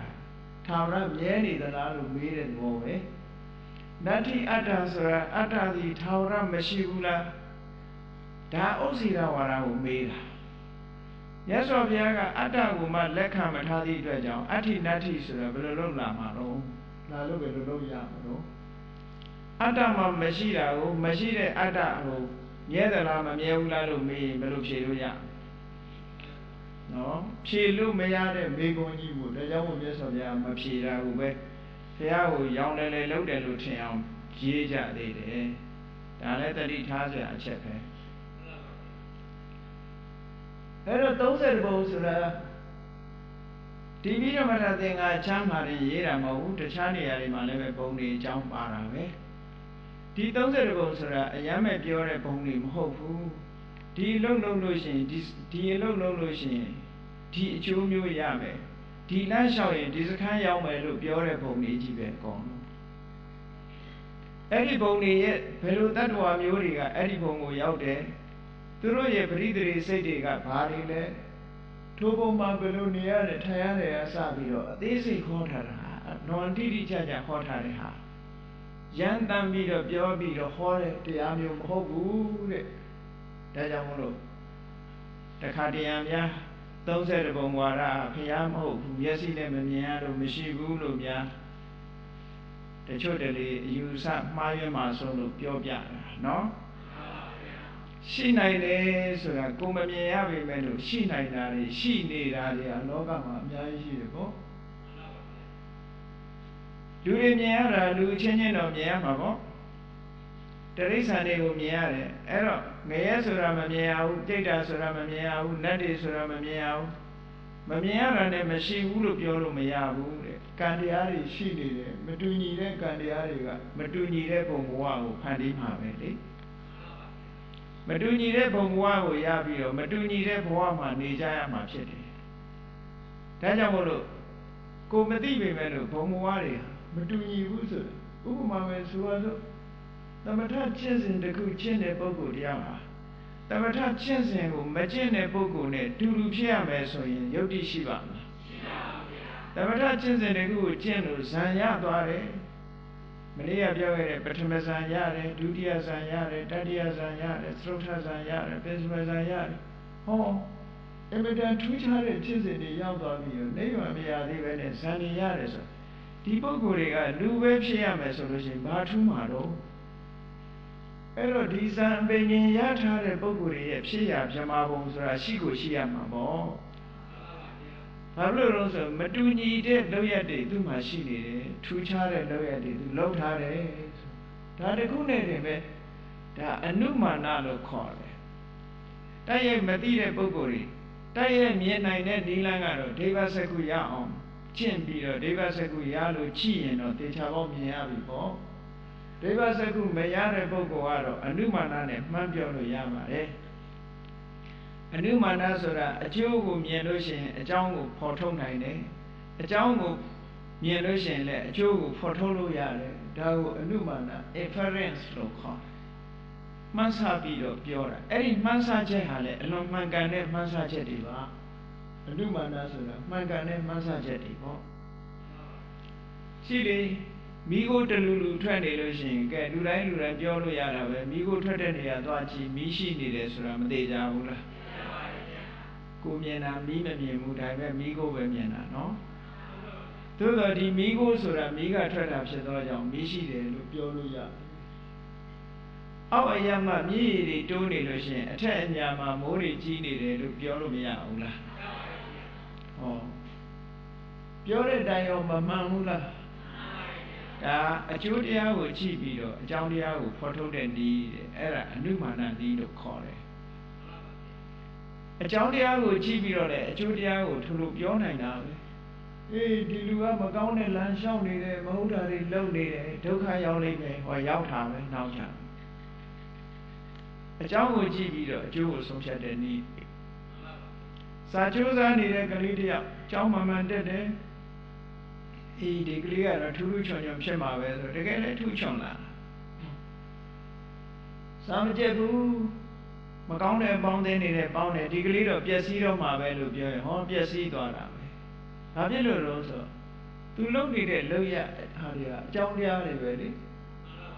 အဲ့ဒီအကြောင်းတရားတွေရဲ့အကျိုးတရားဟာညှော်မှန်းလို့ရတာပေါ့မြတ်စွာဘုရားကျတော့အဲ့လိုအနုမာနတောင်မဟုတ်ဘူးကိုယ်တိုင်မြင်ကိုယ်တိုင်သိပြီးတော့ဟောတာတဲ့ဒါကြောင့်မို့ဘုရား30ပုံဆိုတာဟောထားခဲ့တာအဲ့30ပုံတွေက30ပုံဆိုတာအလုံးသိပါတယ်ဘုံတွေကိုတော့ရေတွက်မပြတော့ပါဘူးဘုံတွေရှိချောင်းကိုပြောပြတာနော်အကျဉ်းချင်းပြောမယ်ဆိုလို့ရှိရင်အပယ်4ပုံရယ်လူပုံရယ်နတ်ပြည်6ထိုင်ဒါကာမ30ပုံလို့ခေါ်တယ်နော်ကာမ30ပုံရယ်ရူပဝဆရာကဗြဟ္မပြည်က16ပုံရယ်အရူပဝဆရာက4ပုံရယ်အရူပဘုံက4ပုံဒါ30ပုံဆိုတာအဲ့ဒါကိုပြော30ပုံထဲမှာတတ္တဝါတွေကလည်းမျိုးစုံအောင်ရှိအဲ့30ပုံကလိုက်ကြည့်မယ်ဆိုလို့ရှိရင်ဘာနဲ့ဘုံတွေရဲ့အဆင့်တန်းကိုကွဲပြားခြားနားနေတယ်လဲဆိုရင်ပရိသေတိစိတ်နဲ့ကွဲပြားခြားနားနေတခါပရိသေတိစိတ်နဲ့ကွဲပြားခြားနားတဲ့အထက်မှာလည်းပဲထပ်ဆင့်ပြီးတော့သူတို့ရဲ့ level degree တွေရှိသေးတယ်လို့ဒီလိုမှတ်ရအောင်ဆိုပါစို့အပယ်4ပုံရဲ့ပရိသေတိစိတ်ဟာအကုသိုလ်ရဲ့အကျိုးဖြစ်တဲ့ဥပေက္ခတန္တိရဏစိတ်ပဲအကုသိုလ်ရဲ့အကျိုးဆိုပေမဲ့လို့သူတို့လုပ်ခဲ့တဲ့အကုသိုလ်ဒီတဦးနဲ့တဦးတူညီမှုမရှိကြဘူးအဲ့ဒီအကုသိုလ်ဟာပြင်းထန်တဲ့အကုသိုလ်ဆိုလို့ရှိရင်ငရဲအဲ့ဒီတဲ့နည်းနည်းယောနေတဲ့အကုသိုလ်ဆိုလို့ရှိရင်တိရစ္ဆာန်အဲ့ဒီတဲ့နည်းနည်းယောနေရင်ပြိတ္တာလို့ဟောအကုသိုလ်ရဲ့ဒီဂရီကိုကြည့်ပြီးတော့ဆုံးဖြတ်ဒီဂရီပြင်းသွားရင်ပြင်းတဲ့စီရောက်မှာပဲမိတောင်မှပဲသူဒီဂရီနဲ့သူရှိတယ်မဟုတ်လားပူတယ်တိတ်ပူတယ်ဟုတ်လားမပူဘူးဒီလိုလာအောင်ပါဟုတ်အဲ့ဒါမျိုးလိုပဲအကုသိုလ်မှာလည်းပဲလှုပ်တဲ့အကုသိုလ်ရဲ့ဒီဂရီအတိုင်းအတာရဘုံတွေကလည်းအစစ်အစစ်ဖြစ်တယ်ထိုပရိသေရိစိတ်တွေရဲ့စွမ်းအားတွေလည်းပဲပရိသေရိစိတ်တွေကိုစွမ်းအားပေးတဲ့ကံကထူးခြားသည့်အတွက်ကြောင့်ထိုပရိသေရိစိတ်နဲ့အစပြုရတဲ့တတ္တဝါတွေရဲ့အနေအထားလည်းပဲထူးခြားမှုတွေတော့ရှိတာပေါ့တရေနဲ့ပြောမယ်ဆိုရင်ဥပေက္ခတန္တိရဏအကုသလဝိဘက်နဲ့ပရိသေရိနေတဲ့ပုဂ္ဂိုလ်တွေဟာအပယ်4ပုံသားတွေပဲအဲ့တော့တိရစ္ဆာန်တစ်ကောင်ရဲ့ပရိသေရိစိတ်နဲ့ငရဲဘုံကပြိတ္တာဘုံကတတ္တဝါတွေရဲ့ပရိသေရိစိတ်ဟာတူတူပဲတူတူပေမဲ့ခံစားရခြင်းတူသလားဆိုမတူဘူးဘာဖြစ်လို့မတူတော့ဆိုလောက်ခဲ့တဲ့အကုသိုလ်ရဲ့စွမ်းရည်တတ္တိခြင်းမတူကြဘူးတဲ့အတိုင်းအတာချင်းမတူကြဘူးလို့ပြောကဲလူတွေရဲ့ပရိသေရိစိတ်ကတနည်းအားပြောရတဲ့အတိုင်း9ခုရှိတယ်ကုသလဝိဘက်ဥပေက္ခတန္တိရဏရဲ့မဟာဝိဘက်စိတ်10ခုသို့တော်ပရိသေရိအားဖြင့်လူသားတွေဟာဒီ9ခုတည်းကတစ်ခုခုဆိုတော့တူညီနေကြတယ်ဒါကြောင့်မို့အစဉ်တန်းချင်းတူသလားလို့ဆိုမတူပြန်ဘူးတချို့ကဆင်းရဲတယ်တချို့ကချမ်းသာတယ်တချို့ကဉာဏ်ကောင်းတယ်တချို့ကဉာဏ်မကောင်းဘူးတချို့ကအသက်ရှည်တယ်တချို့ကအသက်မရှိဘူးဘာဖြစ်လို့သူတို့လုပ်ခဲ့တဲ့ဟာတွေကမတူလားအဲ့တော့တရေစိတ်ကလေးနဲ့ခွဲပြီးတော့ဘုံကိုတတ်မှတ်ပြီးတတ္တဝါတွေကိုတတ်မှတ်ပြောပြီးမယ်လို့နောက်ထပ်ပြီးတော့တတ်မှတ်เสียကတော့သူတို့ရဲ့လုပ်ခဲ့တဲ့ကံတရားတွေရဲ့အကျိုးပေးမှုဟာမတူညီတဲ့အကျိုးပေးမှုတွေရှိနေသေးတယ်အခြားအကြောင်းတွေရှိနေသေးတယ်ဆိုတာကိုသိထားတယ်နော်ဒီနတ်တွေရဲ့ပရိသေရိစိတ်ကလည်းမဟာဝိဘက်စိတ်10ခုပဲနတ်ပြည်6ဓာတ်ကနတ်တွေရဲ့မဟာဝိဘက်စိတ်10ခုသို့တော်တဦးနဲ့တူတက်တန်းချင်းတူကြလားတရေစိတ်ချင်းတော့တူတယ်တက်တန်းချင်းတူကြလားဆိုမတူဘူးဘယ်သူကဆုံးဖြတ်ပေးနေတော့ဆိုရင်သူတို့လုပ်ခဲ့တဲ့ကံတွေနဲ့သူတို့ဖြစ်ရဘုံရဲ့အတိုင်းအတာနဲ့အဆုံးဖြတ်ဖြစ်သွားတာနော်လူဆိုလည်းကြည့်လေ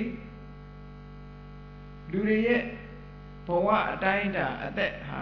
ကံကလည်းအဓိကမဟုတ်ဘူးဥတုနဲ့အာဟာရကလည်းလူရဲ့တက်တန်းကိုဆုံးဖြတ်ပေးသွားတယ်ကံကတော့အဓိကအခြေခံပေါ့အခြေခံအကြောင်းတရားကတော့ကံပဲသို့တော့ထိုကံကပေးလိုက်တဲ့အရာဝတ္ထုကိုစောင့်ရှောက်ပြုနေတာကဥတုနဲ့အာဟာရဒါကြောင့်မို့လို့ဥတုနာဘောဇနေနအာယုဟာယတိပိဝဋ္ဌတိပိလူရဲ့တက်တန်းဟာဥတုနဲ့အာဟာရကြောင့်တိုးတဲ့ခါတိုးတယ်ရုပ်တဲ့ခါရုပ်တယ်အမေတ္တမထင်ရှားပါတယ်လေမြတ်စွာဘုရား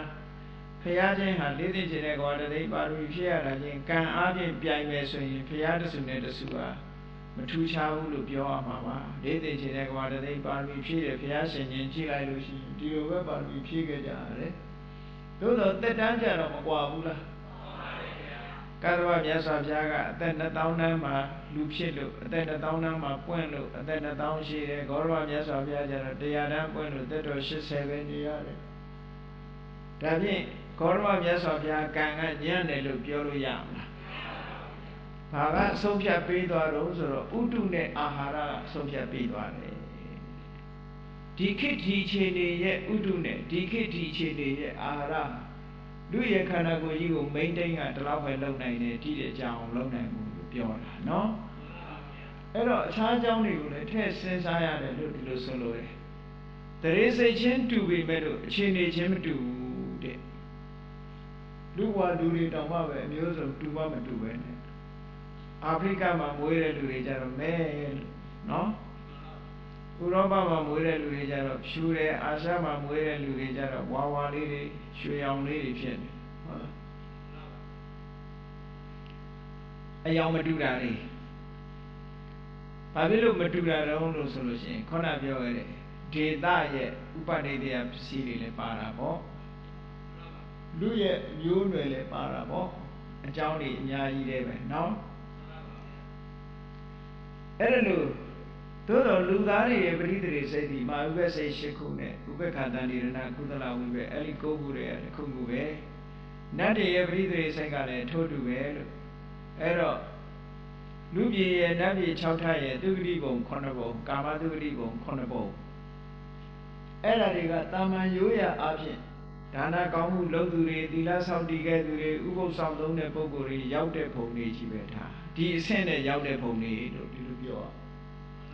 ဒါနကောင်းမှုသီလကောင်းမှုဥပုသ်ဆောင်မှုအမေဖေပြုစုလုပ်ကြွေးမှုဟော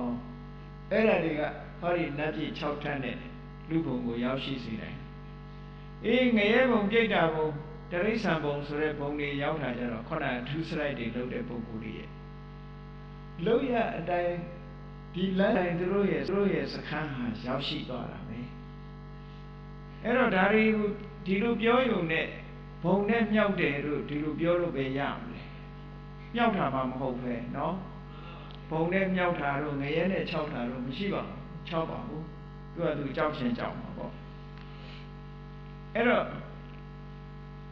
လူလောကဆိုတာအကျိုးတရားဆိုတာကပြောရမှာပဲမင်းတစာကြိုးစားရင်ပညာတတ်ကြီးဖြစ်လိမ့်မယ်သို့မဟုတ်ဆရာဝန်ကြီးဖြစ်လိမ့်မယ်ဟောဒါမြောက်တာမှမဟုတ်ပဲအကျိုးတရားကိုဖော်ပြတာပဲလေမြောက်ပေးတာမှမဟုတ်ပဲဒီလိုအားပေးစကားပြောတာကိုမြောက်တာမဟုတ်ဘူးဒါဘုံကန်းနဲ့မြောက်တဲ့ငရဲခန်းနဲ့ခြောက်တဲ့ဘုံလက်မခံတဲ့ပုဂ္ဂိုလ်တွေကအဲ့ဒါလိုပြောလို့ရှိကြတယ်နော်မြောက်เสียလည်းမလိုဘူးခြောက်เสียလည်းမလိုဘူးကိုလန်းကိုရွေးပြီးကိုစခန်းကိုထွဲနေကြတာပဲဒါအေးကောင်းပြီငရဲဘုံတရိစ္ဆာန်ဘုံပြိတ္တာဘုံထိုပြိတ္တာထဲမှာထပ်ပြီးတော့ခွဲလိုက်တော့အတုရကဲဆိုပြီးတော့ပြိတ္တာတွေကနေပြီးတော့တောက်ပြောင်မှုမရှိတဲ့ပြိတ္တာအတုရာမျိုးတွေလည်းရှိသေးတယ်ဆက်လျက်နေရတဲ့ပြိတ္တာမျိုးတွေရှိသေးတယ်ပြိတ္တာတွေကလည်းအမျိုးအစားအများကြီးပဲပေါ့နောက်ပြီးတော့လူပြည်နတ်ပြည်တက်တန်းတွေကလည်းတစ်ခုနဲ့တစ်ခုမတူဘူးအဲ့ဒီတက်တန်းမတူတာတွေကိုလည်းပဲမြတ်စွာဘုရားခင်ကိုရောမြတ်ကထိုထိုသုတ်တန်တွေမှာထည့်ပြီးတော့ဟောထားတာရှိတယ်ဆိုပါစို့ငရဲဘုံရဲ့တက်တန်းကြတော့ကံသာလင်အဓိကပမာဏဖြစ်သည့်အတွက်ကြောင့်ကံရှိသလောက်ခံရမှာဖြစ်သည့်အတွက်ကြောင့်ငရဲရဲ့တက်တန်းကိုတော့သတ်မှတ်လို့မရဘူးတဲ့ကံပေါ်မူတည်တယ်ပေါ့ကံဆိုတာ ပုဂ္ဂိုလ်တူးစီရဲ့အခြေအနေကမှမူတည်ကောသလမင်းကြီးရဲ့ဘီပြားကြီးမာလိကဘီပြားကြီးဟာတေဂဏိမှာ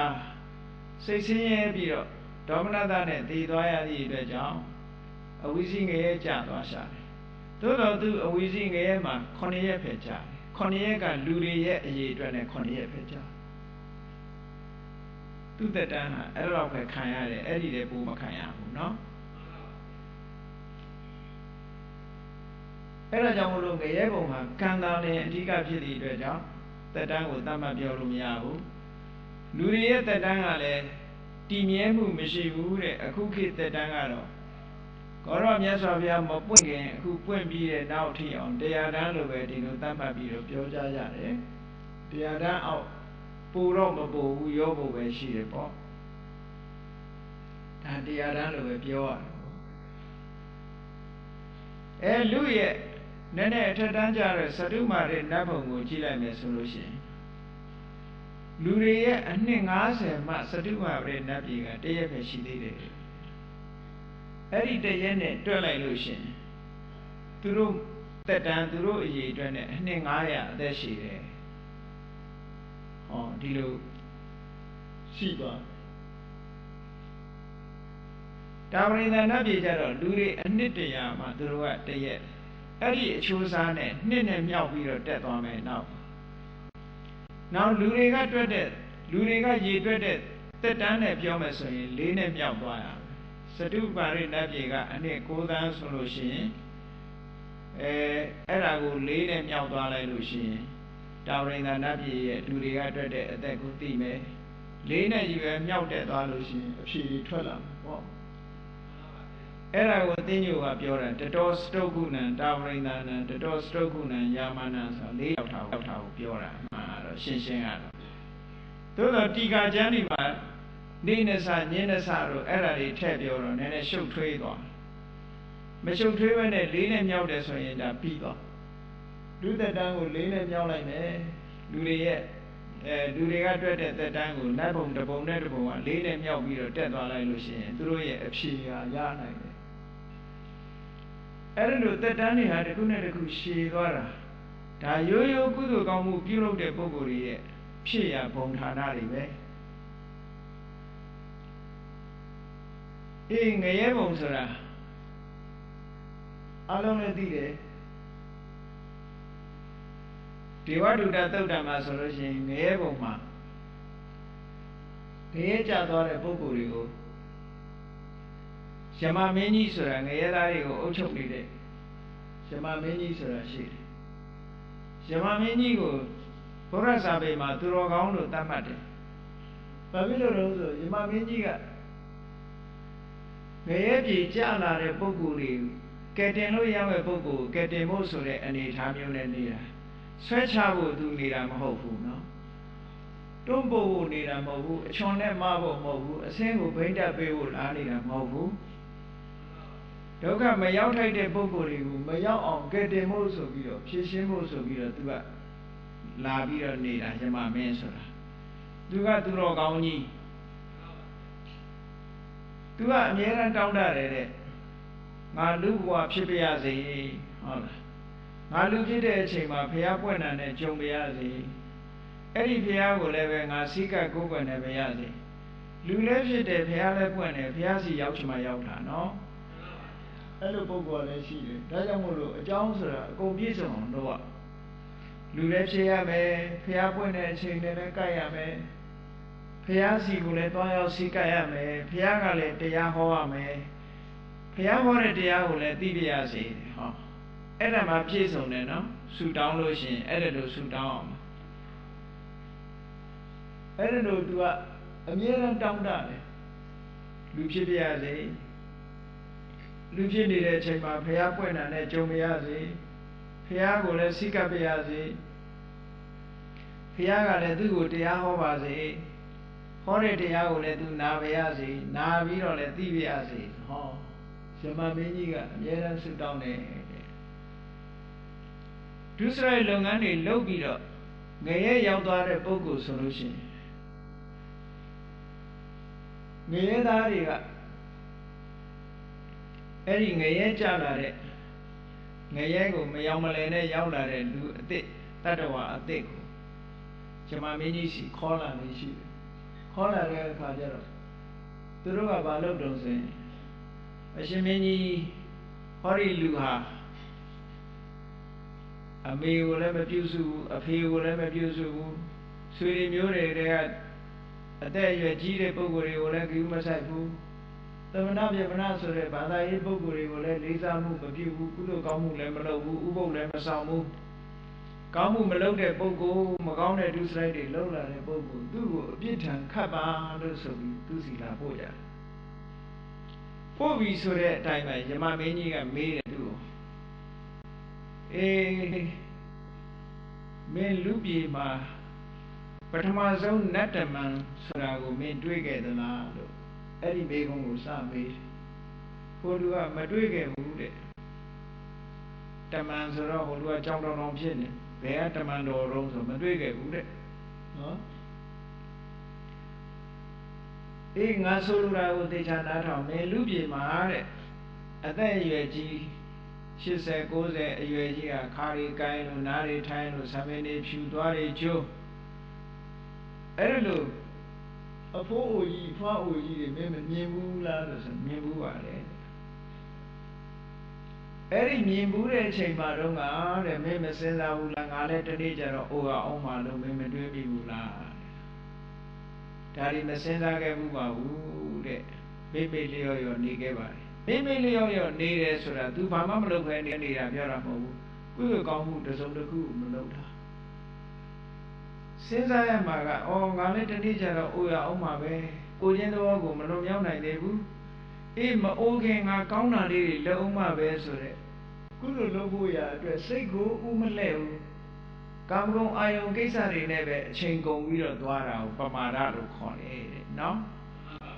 အဲ့ဒီလိုနဲ့အသက်မွေးဝမ်းကြောင်းကိစ္စတွေနဲ့စောင်းအုံးနေရေးတွေနဲ့နေ့စဉ်ချုံကုန်ပြီးတော့ကုသိုလ်ကောင်းမှုလုံးဝမလုပ်ခဲ့ဘူးဆိုတော့ယမမင်းကြီးကတဏှာညတာပြီးတော့ပြောတယ်တဲ့မေ့ခဲ့လို့မလုပ်တာတော့ဒီအကုသိုလ်အလုပ်တွေနဲ့မိလျော်ရောနေခဲ့ပြီးလုပ်ခဲ့တာတွေကမင်းအမေကလုပ်တာလည်းမဟုတ်ဘူးအဖေလုပ်တာလည်းမဟုတ်ဘူးဆွေမျိုးတွေကလုပ်တာလည်းမဟုတ်ဘူးဘယ်ကလုပ်တာမဟုတ်ဘူးမင်းကိုယ်တိုင်လုပ်တာမင်းကိုယ်တိုင်လုပ်တော့မင်းကိုယ်တိုင်ခံစားရလိမ့်မယ်ဒီလိုပဲပြောတယ်သူအမိန့်ချမှတ်ထားတာနော်အဲ့ဒီပထမတမန်ကြောင့်မေးတာမရတဲ့အခါကျတော့ကဲဒုတိယတမန်ကြောင့်ဒုတိယတမန်ရောမြင်ခဲ့လားလို့ဆိုမမြင်ခဲ့ပါဘူးမင်းဒီပေါင်းထိုင်မသာဖြစ်လို့ကိုယ့်ရဲ့မစင်ညီကြီးတွေမှာလူနဲ့အော်ဟစ်ပြီးတော့အများကဝိုင်းထူမှထားနိုင်တဲ့လူနာကြီးကိုမင်းမမြင်ခဲ့ဘူးလားလို့ဆိုမြင်ခဲ့ပါတယ်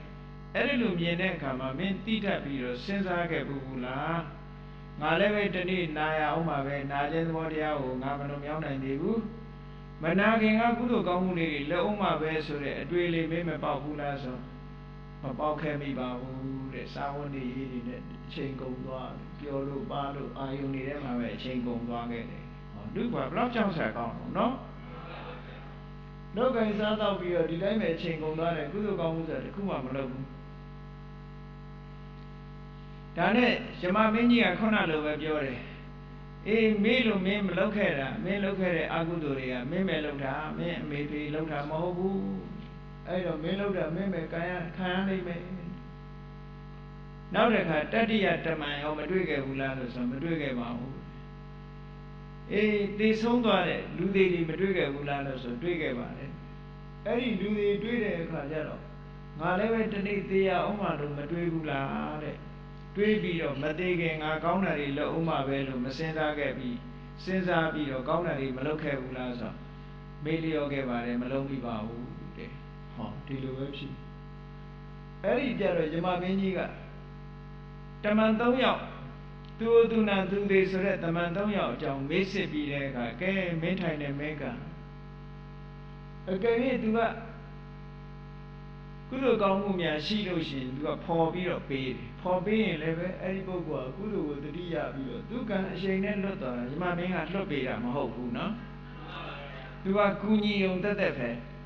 သူကူညီဖို့လိုက်ရှာတာကူညီလို့မရဘူးလူက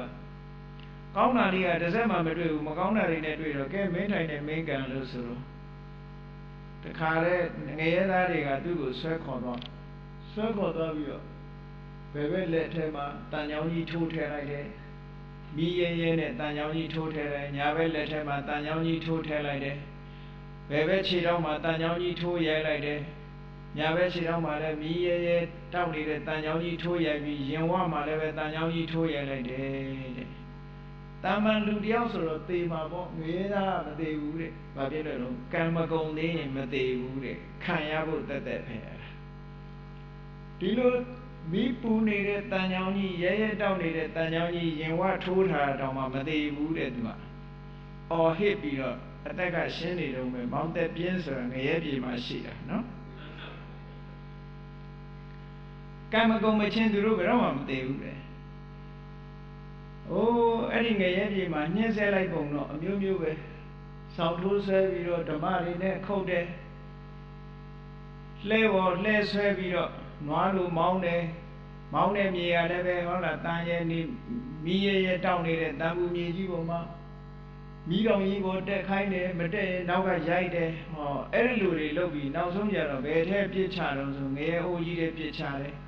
ငရဲအိုးကြီးတွေပြစ်ချပွဲဆူနေတဲ့ငရဲအိုးကြီးတွေကနေပြန်ပေါ်လာပြီးဆိုဆဲပြီးတဲ့အခါကျတော့အဝီစီငရဲကြီးတွေထည့်ပြီးတော့ပို့လိုက်ပြန်တယ်အဲ့ဒီလိုနဲ့ကံမကုန်မချင်းအဲ့ဒီပုဂ္ဂိုလ်ဟာအဝီစီငရဲထဲမှာဒီလိုပဲခန်းနေရတယ်အဝီစီဆိုတာတတ္တဝါတွေရဲ့အကြအလတ်လည်းမရှိဘူးမီးထောက်တွေရဲ့မီးမလောင်တဲ့နေရာမပူတဲ့နေရာဆိုတဲ့အကြအလတ်လည်းမရှိဘူးနော်ငရဲခံတဲ့တတ္တဝါတွေကလည်းပြည့်နေအဘူးထဲမှာအခလေးတွေထည့်ထားသလိုပဲတဲ့ပြည့်နေဒါကြောင့်အဝိစီလို့ခေါ်တာမီးထောက်တွေကလည်းရှင်စက်မပြအကုန်လုံးဟုံးဟုံးတောက်နေတယ်ချမ်းသာဒုက္ခရတဲ့အကွက်ကလေးဆိုတာလည်းတစ်ခုမှမရှိဘူးအေးတခါတရံကျတော့အဲ့ဒီငရဲကလေးတောင်အဆောက်အအုံကြီးတဲ့အကြီးကြီးတေယူဇနာရှိတဲ့လေးတောင်အဆောက်အအုံကြီးတန်မိုးတန်ကာတန်ခင်းနဲ့တန်တကားကြီးတွေတက်ထားတာပဲနော်တန်တကားကြီးတွေတက်ထားတာတခါတရံကြလို့ရှိရင်အဲ့ဒီတကားကြီးတွေကချောင်းဆိုပြီးတော့ပွင့်လာတဲ့အခါကျတော့ငရဲသားတွေကအဲ့ဒီကနေထွက်ပြေးကြတာလေလွတ်မလားလို့မလွတ်ဘူးတက်အဲ့ဒါဒုက္ခပေးတယ်တကားကိုဖွင့်ပေးလိုက်ပြီးထွက်ပြေးတဲ့ကောင်လေးပို့ပြီးတော့အရိုက်ခံရပြန်အဲ့လိုနဲ့ပဲဒုက္ခတွေရောက်ပြီးတော့လွတ်ထွက်သွားတဲ့ကောင်လည်းငရဲအိုးတဲ့တခါပြစ်ချခံရပြန်တယ်အဲ့လိုငရဲခံနေရတဲ့ဘဝဟာဒုက္ခရောက်ပြီးတော့အခုလိုငရဲခံရတယ်ဆိုတာမြတ်စွာဘုရားသခင်ကိုရောမြတ်ကဒေဝဒုဒ္ဒသုတ်တံမှာဟောထားတာရှိပါတယ်ဒေဝဒုဒ္ဒသုတ်ကနှစ်သုတ်ရှိတယ်အင်္ဂုတ္တထဲမှာတစ်သုတ်မစ္စည်းမတိကေမှာတစ်သုတ်အဲ့ဒီနှစ်သုတ်ကိုဖတ်ကြည့်လို့ရှိရင်တော့ငရဲအကြောင်းသိကောင်းစရာတွေအကုန်ပြည့်စုံအောင်သိနိုင်ပါလိမ့်မယ်ဘုရားမြတ်စွာဟောထားတဲ့အတိုင်းပဲအဲ့ဒီလိုမကောင်းမှုအကုသိုလ်တွေလုပ်တဲ့ပုဂ္ဂိုလ်တွေခံရတဲ့နေရာငရဲဆိုတာအမတန်ကြီးမားတဲ့အပြစ်ထိုငရဲတဲ့နည်းနည်းသက်သာတာကြည့်လိုက်လို့ရှိရင်တိရစ္ဆာန်တိရစ္ဆာန်တွေခံနေရတာတော့အားလုံးမြင်ဘူးကြပါလိမ့်မယ်လူတွေစားဖို့အတွက်နေ့စဉ်ကြက်တွေဝက်တွေတိရစ္ဆာန်တွေတပ်ဖြတ်နေတာလဲတာမှမဟုတ်ပဲနဲ့နော်ကြက်တွေကိုခြေထောက်ကျုံးနဲ့ခြီးပြီးတော့ဆွဲပြီးတော့စပိန်နောက်ကတင်ပြီးတော့နင်းသွားတာမမြင်ချင်းအစုံဝက်တွေကျိုးတုပ်ပြီးတော့ဟုတ်လားမော်တော်ဆိုင်ကယ်ချိတ်ဆွဲသွားတာတွေမမြင်ချင်းအစုံနော်ဘယ်သူကမှဟဲ့မလုပ်ပါနဲ့လို့ကာဝယ်ပေးမဲ့လူမရှိဘူးတဲ့တိရစ္ဆာန်တွေရဲ့ဘဝဟာဘလောက်တနာစရာကောင်းတယ်အဲ့ဒါလူတွေနဲ့နီးလို့လူတွေကညှင်းဆဲခံရတဲ့တိရစ္ဆာန်တွေသာတွေ့ရတာတောထဲမှာအာဖရိကတောရိုင်းထဲမှာကြီးလိုက်အောင်တိရစ္ဆာန်တွေဟာသက်သာလားဆိုမသက်သာဘူးရှင်သေးစာကြားစာဖြစ်ပြီးတော့သေးနေကြတာအကုန်ဒီကောင်မှလွတ်တယ်လို့မရှိကြဘူးရေထဲဆင်မိချောင်းစာဖြစ်တယ်ဒါမိချောင်းကရောသူရောလွတ်လားဆိုမလွတ်ဘူးသူ့လည်းရန်သူနဲ့ပဲသူကရှေးဟာကောင်စာသူ့ကိုနောက်ကကောင်ကတော့နဲ့အဲ့လိုအညမညခါရိကဒုဗ္ဗလခါရိကတိရစ္ဆာန်ဘဝကြည့်လိုက်မယ်ဆိုရင်လည်းဒီကောင်တစ်ကောင်စားပြီးတော့အားရှိတဲ့ကောင်ကအားနည်းတဲ့ကောင်ကိုတပ်ဖြတ်စားတောင်းနေတဲ့ဘုံဘဝကြီးအလွန်ကြောက်စရာကောင်းတယ်တဲ့အကုသိုလ်တွေအဲ့ဒီလိုဘုံဘဝတွေ ပြိတ္တာဘဝကြည့်လိုက်လို့ရှိရင်စားရမဲတောင်းရမဲဘိုက်ကူနံကားမျက်လုံးကကြောပေါ်ရောက်လို့ရောက်နှစ်ဖူးပေါ်ရောက်လို့ရောက်နော်ကမောက်ကမတွေဖြစ်ပြီးတော့နေရတဲ့ဘဝမျိုးကြီးဒါကိုလူတွေကကြောက်ပြီးတစ်စေ၆တယ်ဆိုပြီးတော့လန့်နေကြတကယ်ကတော့သူတို့ဘုံဘဝကိုကြောက်เสียဘုံဘဝကြီးတွေဖြစ်ကြတာနော်အဲ့ဒီလိုဘုံဘဝတွေကနေလွတ်လာပြန်တဲ့အခါကျတော့လူဘဝရောက်ကောင်းတဲ့ဘဝလေးရောက်လို့ကောင်းတဲ့အခြေအနေလေးပြီးတဲ့အချိန်မှလည်းပဲမိမိလျော်ရောနဲ့ကုသိုလ်ကောင်းမှုမလုပ်ဘဲနဲ့အကုသိုလ်တွေဆက်လုပ်သွားလို့ရှင်တခါသွားပြန်ရောငရဲဘက်ကိုအောက်ကိုပြန်ရောက်သွားပြန်တတ်တယ်အေးဒါကြောင့်မို့လို့ဘုရားမြတ်စွာက32ဘုံဆိုတာဟောထားတာဟာ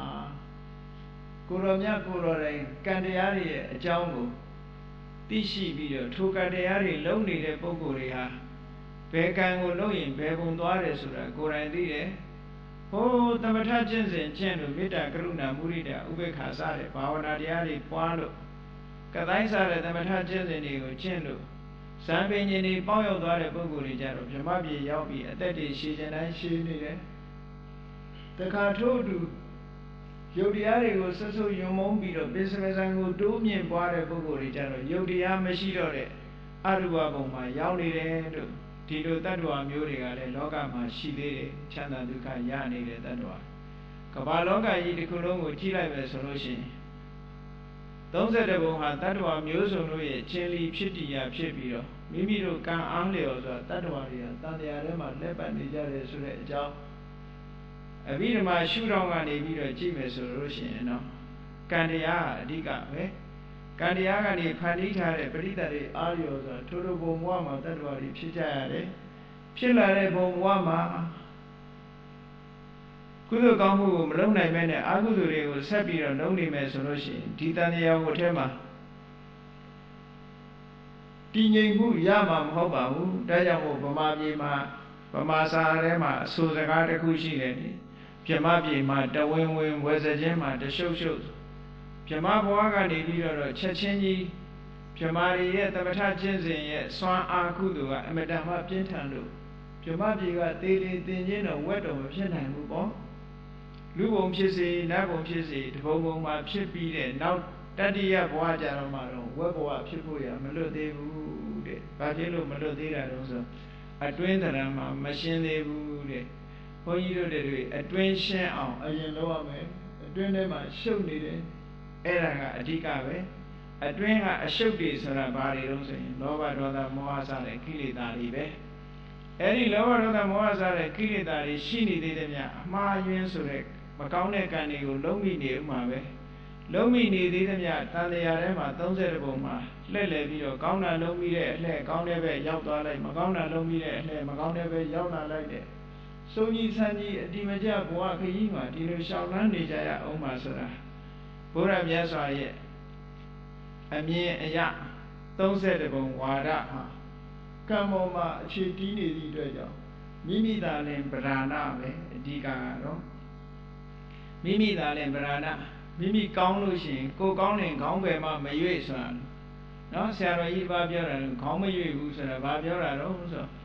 လူတွေမှာကြည့်လိုက်လို့ရှိရင်လေကိုမကောင်းသည့်အတွက်ကြောင့်ခေါင်းကရွေ့သွားတယ်တော့ကြခွေးကောင်းကြီးဖြစ်လိုက်တော့ကြနွားကောင်းကြီးဖြစ်လိုက်တယ်ခေါင်းတွေကအမျိုးကိုစုံနေတာပဲနော်လူကောင်းလေးကြီးဖြစ်တာမဟုတ်ဘူးတခြားကောင်းကြီးတွေပါတက်လာဂျိုပါတဲ့ခါပါလိုက်အဲ့ဒါလို့ကိုကောင်းဖို့ရအမတန်အရေးကြီးတယ်ကိုကောင်းဖို့ဆိုတာကိုယ့်ရဲ့နှလုံးအစ္ဆဒလေးထဲမှာ